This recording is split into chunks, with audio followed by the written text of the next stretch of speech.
Bienvenidos, bienvenidos a Barcelona, bienvenidos a 4 years from now, 2022. ¡Yay! Mi nombre es David, soy periodista de tecnología y seré tu maestro de ceremonias hoy. Hello everyone and welcome to Barcelona, welcome to 4 years from now, 2022. My name's David McClelland, I'm a technology journalist and I am muy emocionado to be your host here on the Banco Sabadell stage today.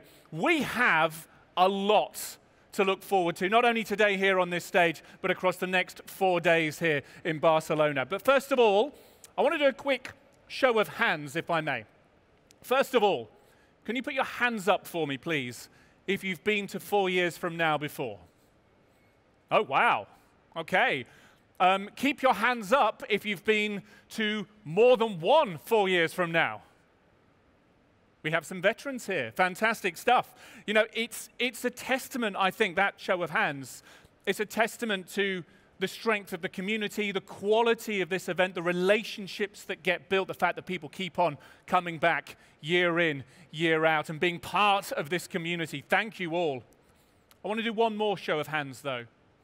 Hands up for those of you for whom this is your first time here in Barcelona for 4 years. Wow, there we go. Now that is also a very exciting show of hands because it talks to me about how the community's always changing. There are new technologies, new needs that are being fulfilled, new startups that are emerging to help meet those needs. So whether you are a first-timer here, whether you are an 8th edition veteran, you are all very, very welcome indeed. And I look forward to engaging with as many of you as I possibly can over the next 4 days here in Barcelona. As I said, we've got a busy few days to look forward to. In just a moment, I'll be welcoming to the stage the 4 years from now director and chairman about their hopes and highlights for the events. That's what we'll be talking about. We'll be embarking on our first panel sessions of the day where we'll be talking about the current startup landscape. We'll be exploring the concept of growth. We'll even be showcasing some local heroes, some startups from the Barcelona region. We'll also be focusing today on some really key topics. Cybersecurity. We'll be talking about, we have the conclusion of the FinTech Summit here on the Banco Sabadell stage. That starts off later on this morning on the Agora stage. We'll be talking about NFTs, these non-fungible tokens that have become so much a part of the conversation over the last 12 months. And we're talking about what happens next with those. We'll also later on be diving into our impact program. And of course, just to mark your card for later on this week, on Wednesday, late on Wednesday afternoon, we'll be announcing the winners of this year's 4 Years From Now award from the 5 finalists who we have lined up. So, lots to look forward to this morning and for the week ahead. Before we begin, some very important thank yous, however. I'd like to extend a big thank you to our platinum sponsor here, Banco Sabadell, and also to our host sponsors as well, Mobile World Capital, Axio, Ethex, Barcelona, Activa. Without our sponsors, this show would not be able to take place. So please do show your appreciation for all of their support. Thank you. And finally, a big thanks to you, because I know the last couple of years have been incredibly difficult, and indeed there are many difficulties continuing around the world at the moment. But I speak, I'm sure, on behalf of everyone at the GSMA and 4 years from now team, that we're very, very appreciative that you've taken the time to come back or to come for the first time to Barcelona to create new solutions for our future. So thank you very much indeed, and I certainly applaud you all for being here and participating this week. So, time to kick things off today proper. Please join me in welcoming to the stage the chairman of 4 Years From Now and the 4 Years From Now director, José Vardi and Pere Duran.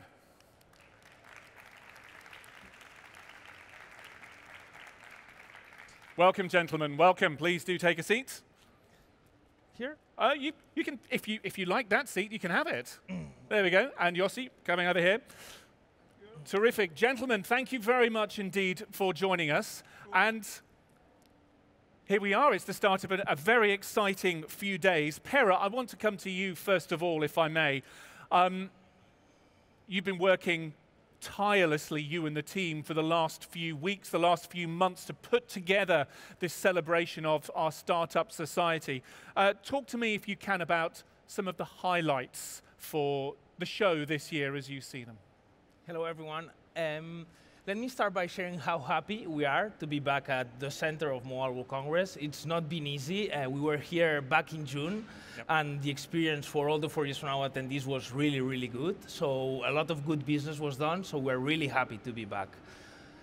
Also, let me take the opportunity to thank our friend Yossi Vardi for being here. Yossi has been fundamental for the growth of 4YFN since day one, and obviously the contribution that Yossi do to the startup ecosystem worldwide is well known by everyone, so thank you, Yossi. It's a pleasure to have you. Pleasure to be here. Getting back to your question, 4YFN22 will be great. We have, let me share some numbers and indicators that show the scale and the quality of this year's event. So just outside this stage, we have more than 600 startups that have come from around the world to showcase their projects here in Barcelona. We have companies coming from Africa, from US, from Europe, from Latam, from all over the world, from very diverse sectors. So 4YFN will be a really good representation of what's happening in 22. So very, very good. So I encourage everyone to walk around the show floor, talk to the founders. Is the best way to get to know what's happening and discover the next big thing. Then we have a great agenda. We have 300 speakers taking part of the conference across the 4 days. Just after Yossi and myself, we have a very interesting panel run by Ventura, Ana Maikes, and Iker Marcaide, that they will be talking about what's coming from different perspectives, different sectors. Really, really interesting, and I think it shows the quality of the speakers that we're going to have across the 4 days. And last, we have networking is back this year, so really, really happy about it. Networking is at the core of everything that we do.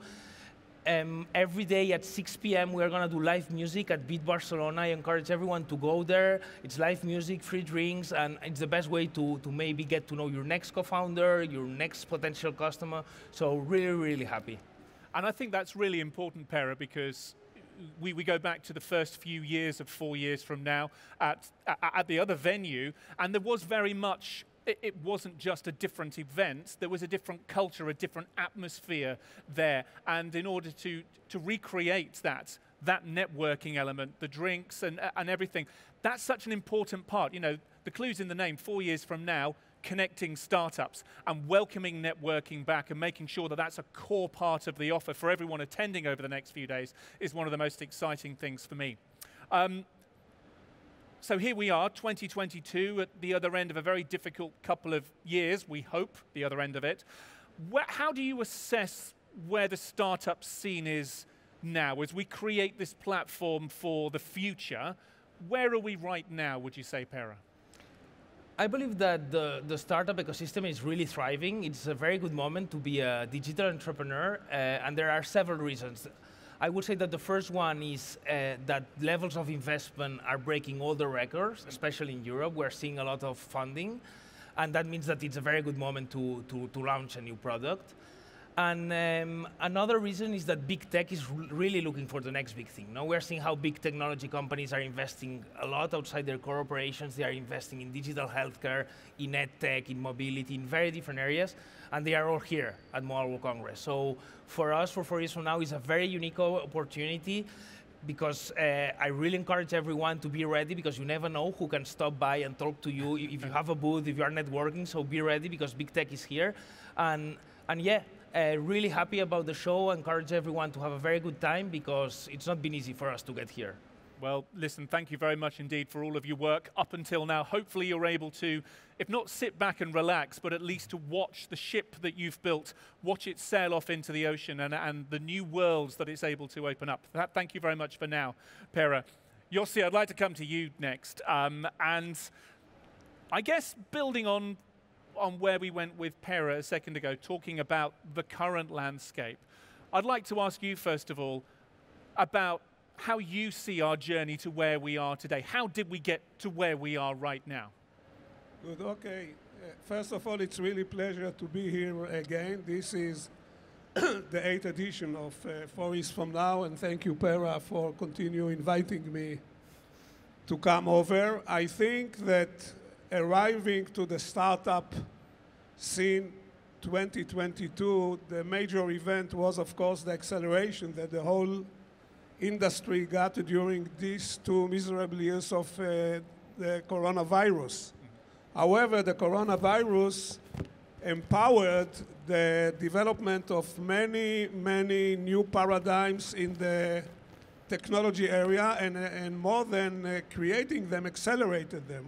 I think that in these 2 years, we got the advancement that otherwise would take about 10 years. If you look into communication, work not from home, the work from home, importance of e-commerce, importance of delivery, importance of logistics, the internet and the technology, communication technology became a major empowerment, and for that reason we saw a surge that the history never saw in the number of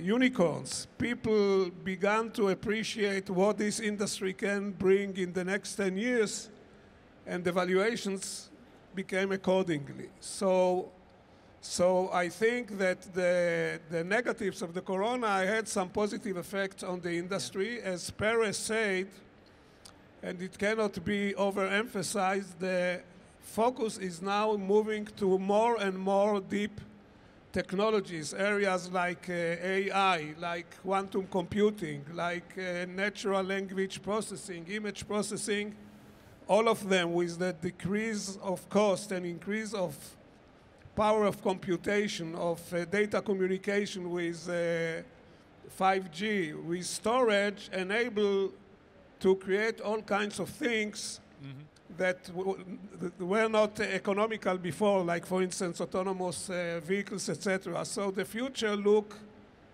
very bright. In regard to the future, I have to make a side comment which is not related to the show, but I really would like to express the hope of every decent human being under the sun that the attritions in Ukraine will finish as soon as possible. This is part also of our future, and we should remember our role as human beings in addition to the role of to being technologists.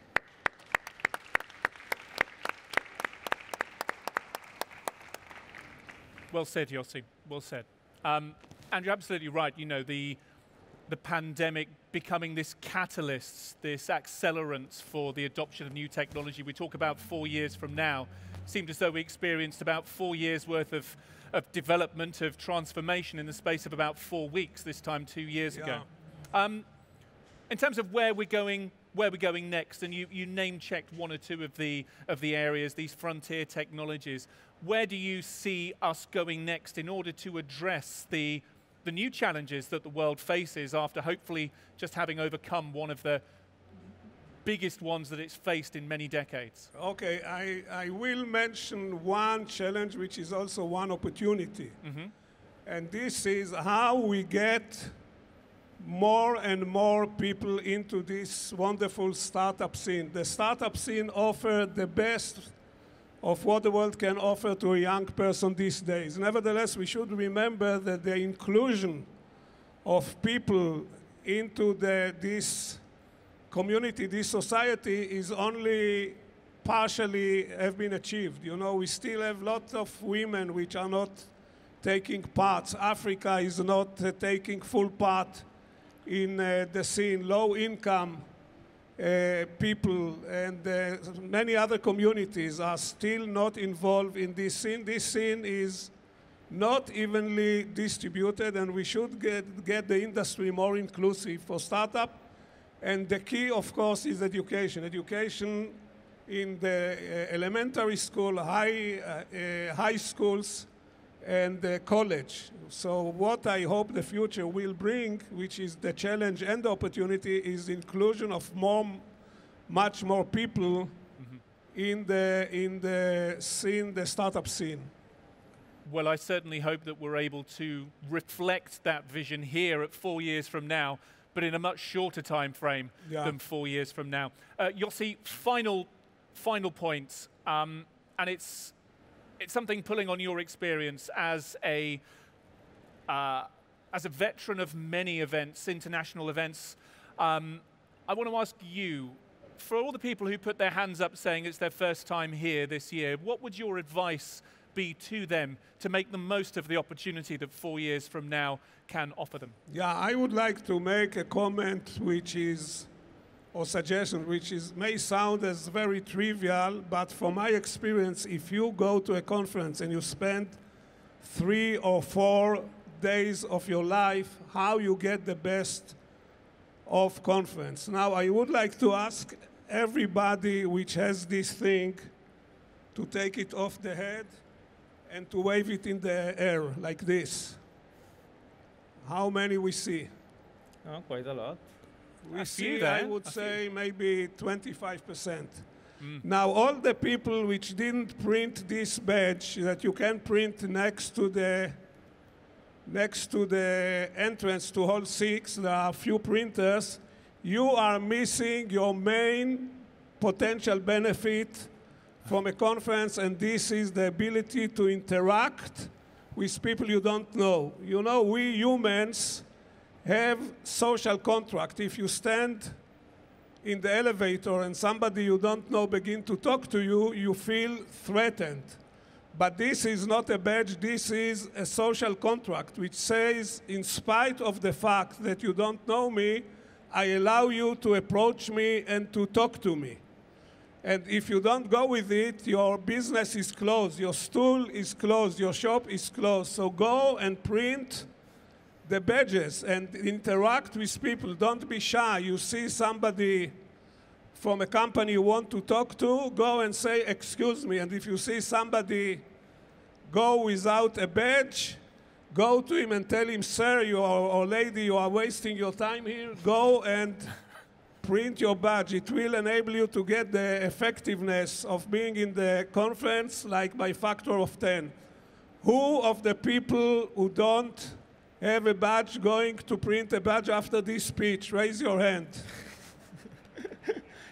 I didn't do a good enough job, but so enjoy the conference, make a lot of contact, go and visit the booth, go and talk to everybody you don't know. My name is Yossi Vardi. If you hit me in the corridor, I invite you to talk to me. And same to Pera, and same to our energetic MC. Enjoy the conference, and thank you for coming. And thank you to wonderful Barcelona, the nicest city in the world after Tel Aviv, for hosting us. Brilliant. Ladies and gentlemen, Yossi Vardi and Pera Duran.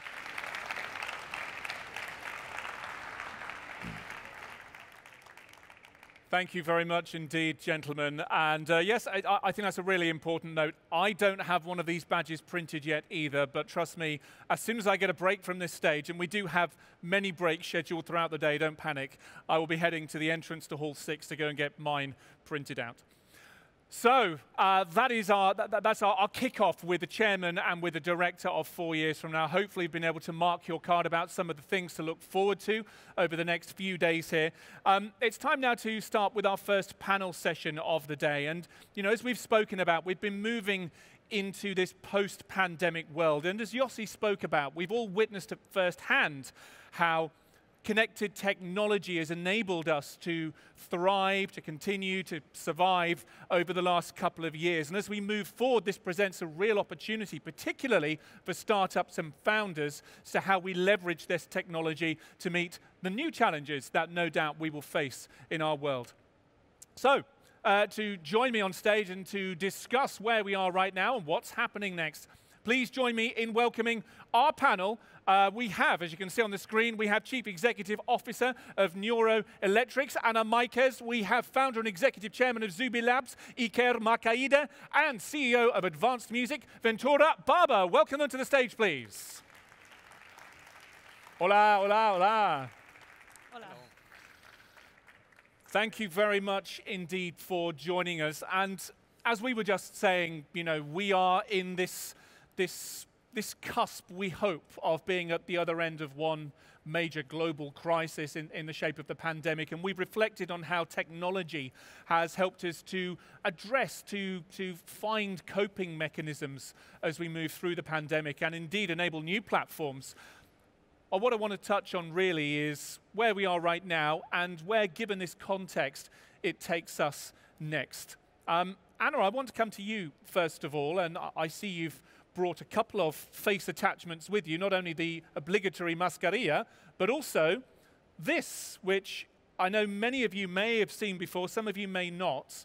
Tell us where we are right now with regards to health and health technology. Yes, so it's great to be here. Thanks, Pera, and the whole team of 4 years from now. It's great to be back at this great conference. And as you have seen in the promotion video of this year, this is the device that has been lifting that pen that says 4 years from now, making magic happen, you know, for entrepreneurs. I think in healthcare, one of the reasons to be both in Mobile World Congress and 4 years from now, I think that healthcare is shifting into home use. I think that's why 5G is so relevant. As an example, our technology that can do brain therapy is stimulating the brain to deal with diseases such as Alzheimer's, depression, or epilepsy. We truly believe the future is going home. And you know, it's not only telework that it's here to stay, but I think telemedicine and the fact that you can deal with your brain diseases with your health from home is going to be a point of no turning back, right? So I think that's why all these technologies are going to be amazing. And what are the key technology enablers that have enabled you to bring your Neuroelectrics platform to market? What has changed over the last few years that have made this possible, whereas before it might not have been possible? I think one of the things we are super excited is not only 5G and you know the fact that you can take this home, but all the computing capabilities we have. We approach really the brain from a computational neuroscience perspective. As an example, we are building what we call neurotwins. This is a digital copy of your brain, a simulator of your biophysical brain and electrophysiological brain on the cloud. So every time we stimulate a patient, we are building this 3D model of the brain in the cloud that allows us to predict how the therapies are going to work for that brain. This we haven't been able to do before, and this is the combination of physics, math, computation, and the knowledge we are acquiring on the brain. So I am super excited about these digital copies of the brain, and I hope we can help all these patients suffering from diseases so hard to crack, like Alzheimer's or mental health. So I think that this is all allowed by the computational capacities that we have now, and we didn't have 10, 20 years ago. So stay with me. We are made in Barcelona, born in Barcelona, and scale up, and I promise we'll be restless until we help every patient out there. And I guess one of the areas that, certainly in health tech, we've been talking about for a long time, is more personalized healthcare, rather than this one pill, this one therapy fixes all. And the kind of digital twin capability that you talk about there that enables you to make predictions, to be a lot more precise about the way that therapies will act upon an individual, that points us to very much where the future of health tech may well take us. Where else do you see us going next, Anna? Given the platform and the technologies that are coming on stream, you mentioned 5G, goodness knows there'll be enough conversation about 6G coming up this year at MWC and 4 years from now. Take us 4 years from now, if you can, and tell us where you think we'll be in the health tech scene. Well, I'm going to Miami next week to a huge health information conference there. I think that the combination of these at-home therapies with combined therapies, like, there are a lot of companies on the digital health space, like apps, and cognitive behavioral therapies, and psychedelics. And I think there is a new world of technologies that are converging. So I don't think it's a one technology fits all, but it's going to be a combination of technologies working together, right? So you can have your brain stimulated while you're playing a video game, right? So I think this is what is going to happen, that we are going to see this convergence of pills and devices and digital apps, or working together, personalizing, because every brain of all of you is different. Not only the scalp of, how thick is your scalp, your white matter, biophysically, how is your brain, but your brain is performing electrically 100 billion neurons differently. So every brain is different. So we should treat this, with this army of technologies to really crack, how to approach you from a different perspective. So I think It's going to be very exciting, and you know, when you will be sick, you'll be treated with this combination of therapies. I think that's where the future is going to go. It's a very exciting future for now, Anna. Thank you very much indeed. And I should say, ladies and gentlemen, if you have any questions for what you've been hearing on the stage here, at the end of this session, there will be a microphone, and I will open up the floor to your questions. So any questions from our conversation, store them away, and then in about 15 minutes' time, I'll invite you to put your hands up, and we'll be able to put your questions to our panel here. Iker, I want to come to you next. I'm going to ask the same question about where you see we are at the moment, but first of all, just tell us a bit about you, your work, and how you fit into the scene that we're all part of here today.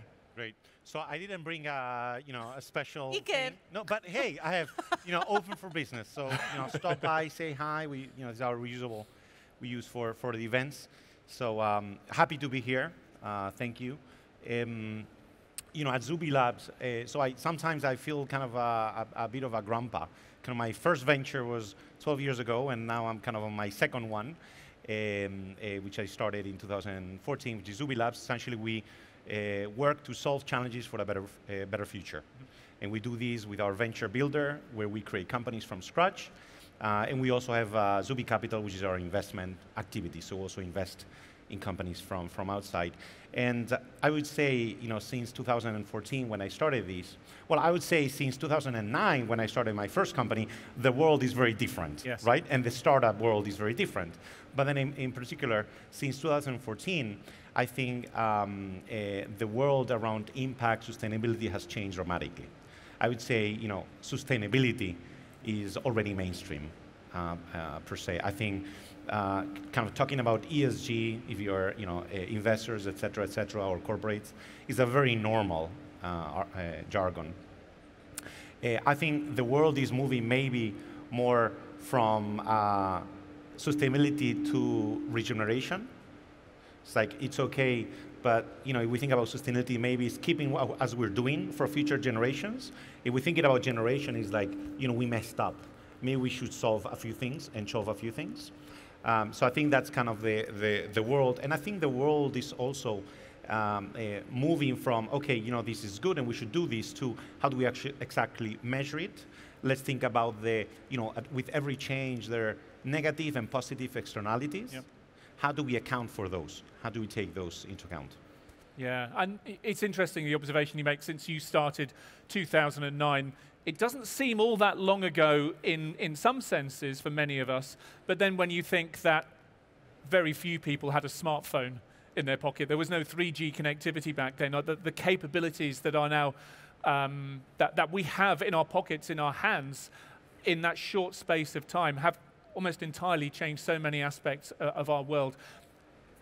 What's next? Because you talk about how from a sustainability point of view, from the different types of conversations we're having now when we're investing, when we're creating new companies and looking at the impact that they have, some of those changes can take years, generations sometimes to really fulfill themselves.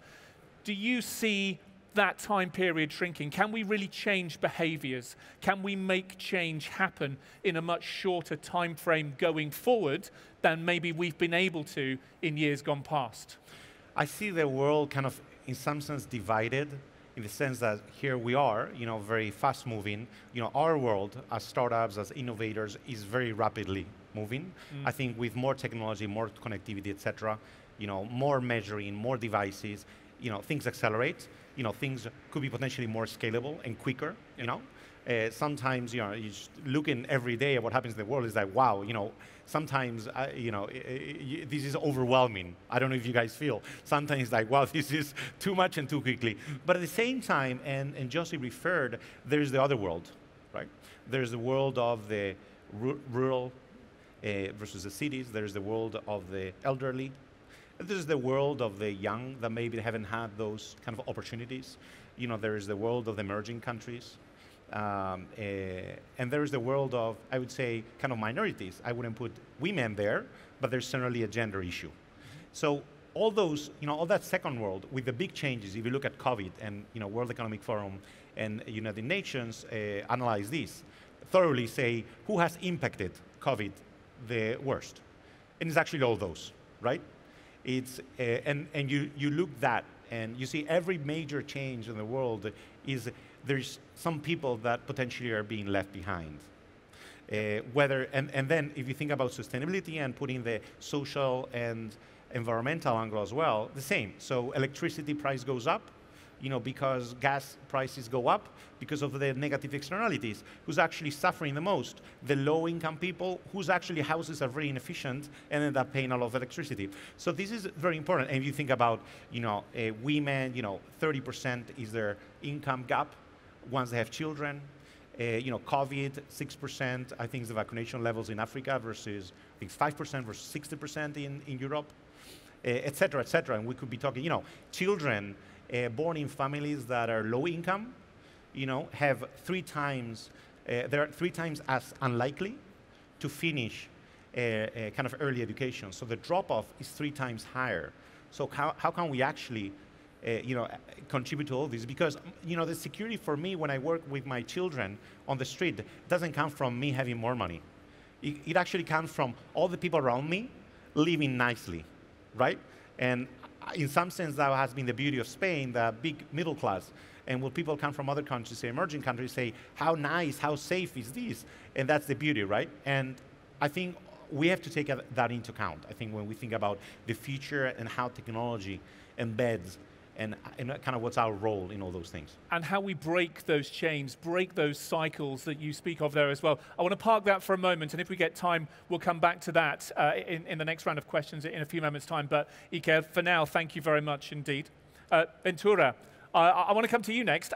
Tell us a little bit about advanced music and about your role there, and tell us about how we've got there and what has happened during the course of the pandemic to the art scene and how that has created this current landscape. Absolutely. Advanced Music is the organizer of Sonar Festival, Music Festival, and Sonar Plus D, which is a congress that melts together science, technology, and creation, innovation. Actually, we are born in Barcelona. Actually, we held our festival in this venue next June, so everybody more than welcome to attend. Looking back, obviously, this last 2 years has been a nightmare for live music industry and live events. Nothing good has brought to us Corona. I mean, we suffer a lot. Yep. But I guess that there are 2 things that I will say that have some positive output. First of all, that we went through a stress test, and we discovered that nothing can beat face-to-face interaction, right? So, no matter how many Zoom meetings, stream DJ concerts, gigs, you name it, but nothing can beat being together, having a conversation as we have right now, or going with your friends to watch a gig of your favorite artist. So I would say that none other industry has ranked as, I'm missing that, as live events or live music industry. So that's a very good point. And besides that, I would say that, and it's not contradictory, is that Corona has brought us into the 21st century. For many companies, the first 20 years of 21st century, they were acting as the last century. And lockdown has proved that our customers, our users, are ready and demand for digital experience and digital assets. So it's a combination of these 2 things that will brought live music industry and the creative community to another phase. And just let me point out 2 things trends that we are going to see in the next forthcoming months or years. First of all is that not new devices, but new technologies will allow creative communities to develop new business models.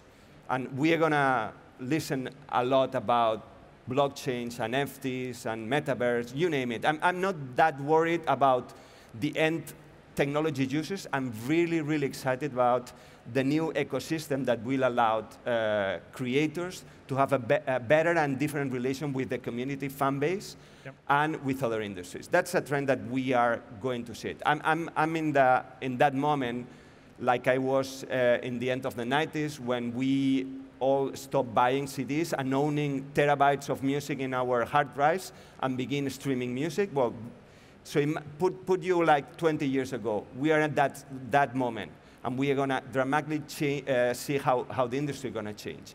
And the other trend that was obviously before Corona, but Corona has speed up the process, is the role of creators as innovators, not just in the creative industries, but in all other industries, health, even fintech, mobility. I guess that the role of creators have changed. They are no longer a funny end user of technology, and they are innovators from scratch. And it's that intersection of technology and creative arts, of which you are very, very much interested in your work. And I find it fascinating how you went to talk about what's next and what do NFTs, and you rightly say we'll be talking about them on stage here later on today. What does the metaverse enable? And interestingly, what impact that will have on us. You know, if, let's say there's another pandemic, heaven forbid, in the next 10 years, will what's next in terms of NFTs, in terms of the metaverse, in terms of our ability to have presence in somewhere that isn't our front room, our kitchen, or our bedroom, and to be able to commune with other people in more immediate ways that we've missed out on. Do you see that?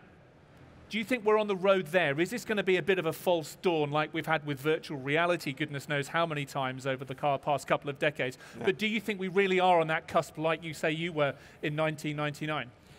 I mean, I'm old enough to already been in the metaverse. I was in Second Life many times ago. So I'm kind of skeptic, and on the other hand, very excited about what's going next. Okay. And I mean, I'm an older generation for that, but my kid spent half of his lockdown playing with friends in Fortnite and watching concerts, and they were feeling that they were together, not in a physical world. So it's very exciting. We'll see what is going to develop. But again, I'm not that worried about the next big thing. I'm worried about the infrastructure that it has been created that will allow creators to have more power to decide their future. And that's a fact. If you have any questions for Anna, for Iker, or for Ventura, I'll be coming to you in about 5 or 10 minutes' time. So think of those questions as we go through our final questions with our panel here.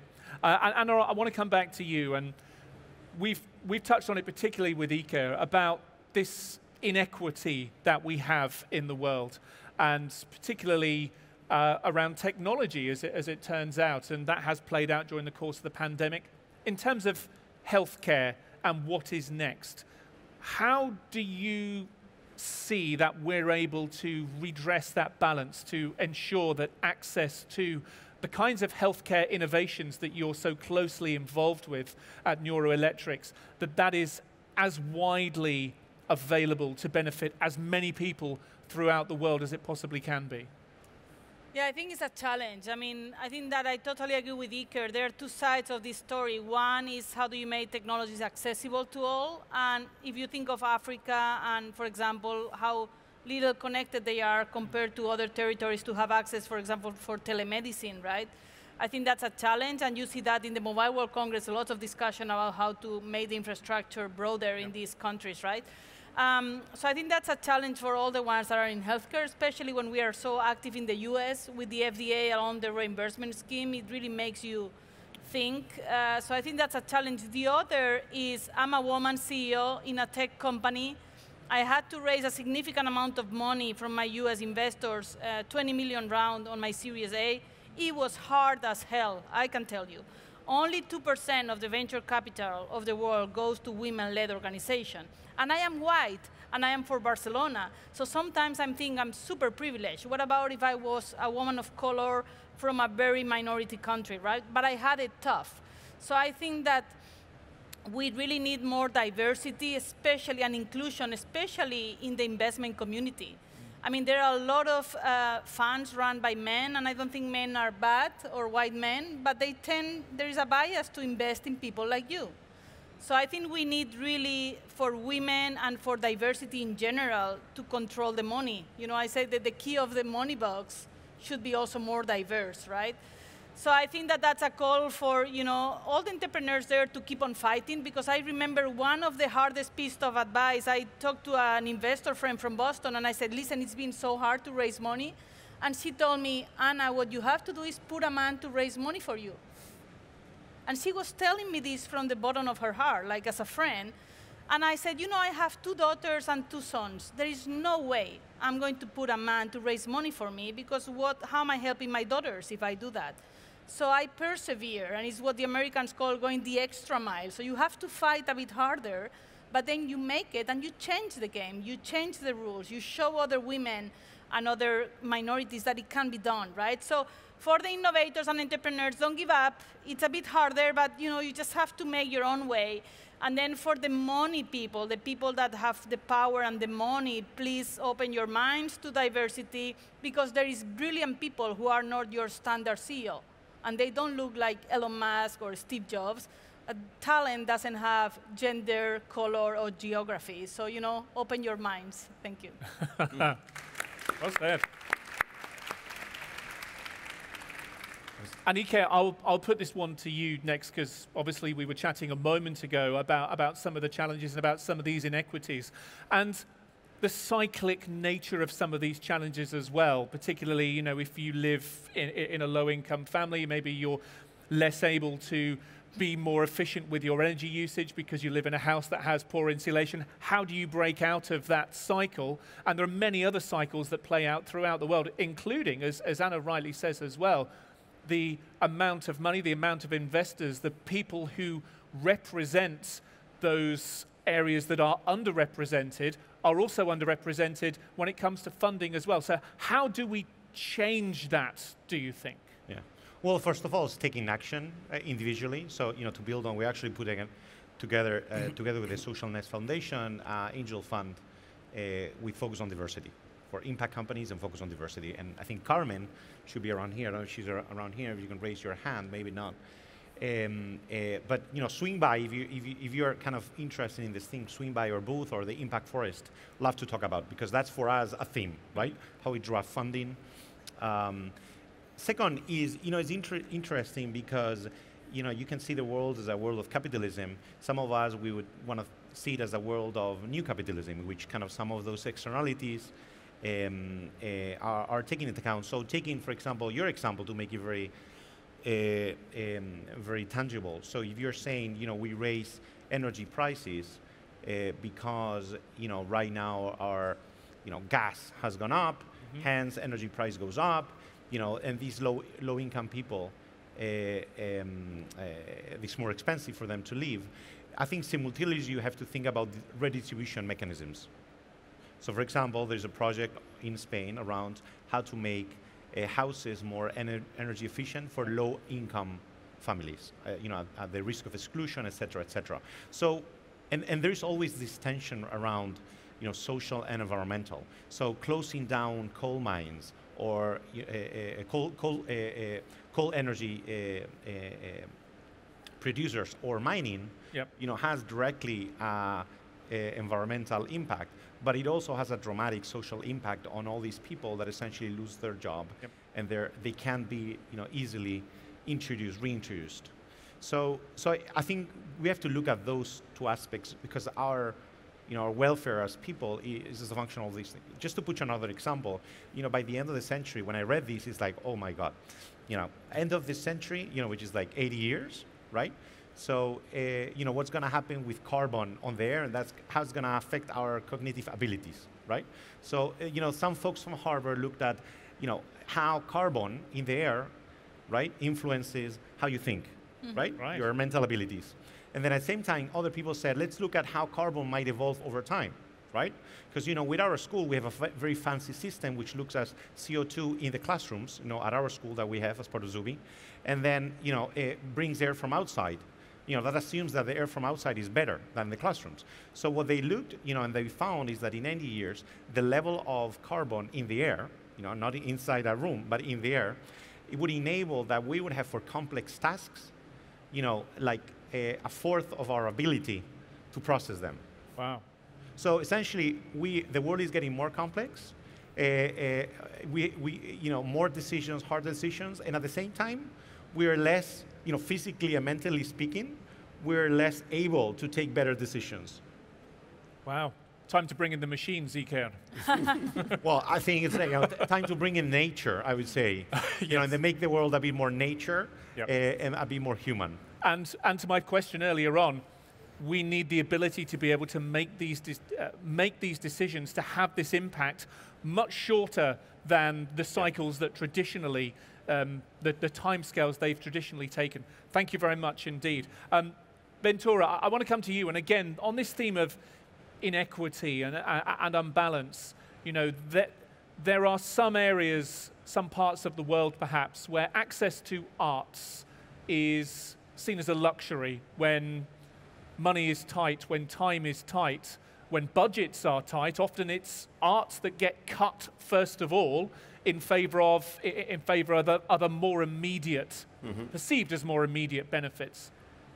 So I want to put to you, how do you ensure that in this new world that you speak of, where maybe it's metaverse, maybe it's NFTs, maybe it's other stuff that all comes together to create this next platform, what are the ways in which we can ensure that access to these, particularly if there's a technology foundation to it, is as broad as possible and so can benefit as many people as possible? By nature, I'm a digital optimist. I truly believe that digital ecosystem is more equal and will bring more possibilities both for creators and their fan community. So I truly believe that these new technologies will bring or will allow a decentralized model that will be more democratic. On one end, the creators will have more tools to connect with their fans without going through traditional platforms, who in a way, it's an oligopoly or you name it. I mean, there are certain numbers of chains where you can plug your content or your music and distribute it through the whole community. And with this technology, my feeling, or not feeling, I'm pretty sure that it will be more democratized. Yep. And by that, in the other side of the coin, users will have more possibilities to connect with those creators. And this is a virtuous circle, right? When you are a creator and you can have your fan base and you can make a living of it, you become then a ecosystem by your own, and others replicate the model. Yeah. So this is in the good direction. Then we'll see how we'll end up. But it's not looking bad. Indeed, indeed. And building on that conversation around the metaverse, when you look back 20 years or so ago to when the 25 years, to when the World Wide Web was new, it seemed as though lots of companies wanted there to be a worldwide, whether it was a CompuServe or an AOL, you've got to come to our platform in order to browse the internet, in order to browse the web. Obviously, that didn't happen, and it became something for everybody, and particularly as we hit Web 2.0. Yeah. I think it's going to be the same thing, to your point, with regards to this metaverse, if that is what's next, whatever it looks like. I don't think it's going to be a metaverse. Creators, those sites are going to build up their own little presences, create their own gravitational fields. It's going to be more of a universe of metaverses rather than one same platform. Would you agree? Hopefully, yes. Hopefully, yes. And it will be a hybrid system. I think we will always want to be together and enjoy a gig. That's not going to change it. Yep. For whoever wants to change it, this is going to happen. But it's a layer on top of that, right? So we organize Sonar in Barcelona.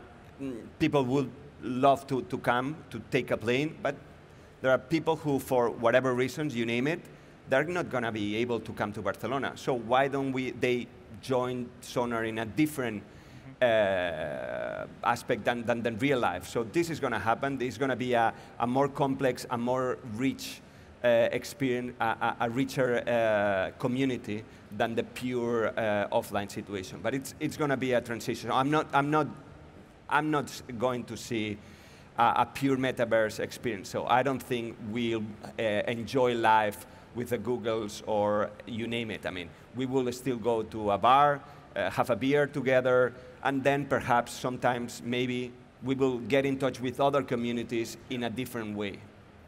Ventura, thank you very much indeed. Ladies and gentlemen, I want to throw the floor open to you now with some questions. There are some of the team, I think, with microphones. So if anyone has any questions building on what we've been talking about in terms of the future of digital health, in terms of creating equity around the world, creating better investment ecosystems to ensure that more communities are better represented. And then in terms of this convergence of technology and the arts to create these new platforms for our social futures as well. Any questions from you that you'd like me to put to our panel? Yes, we have a hand up. Microphone is making its way over to you right now. Thank you very much indeed for your question.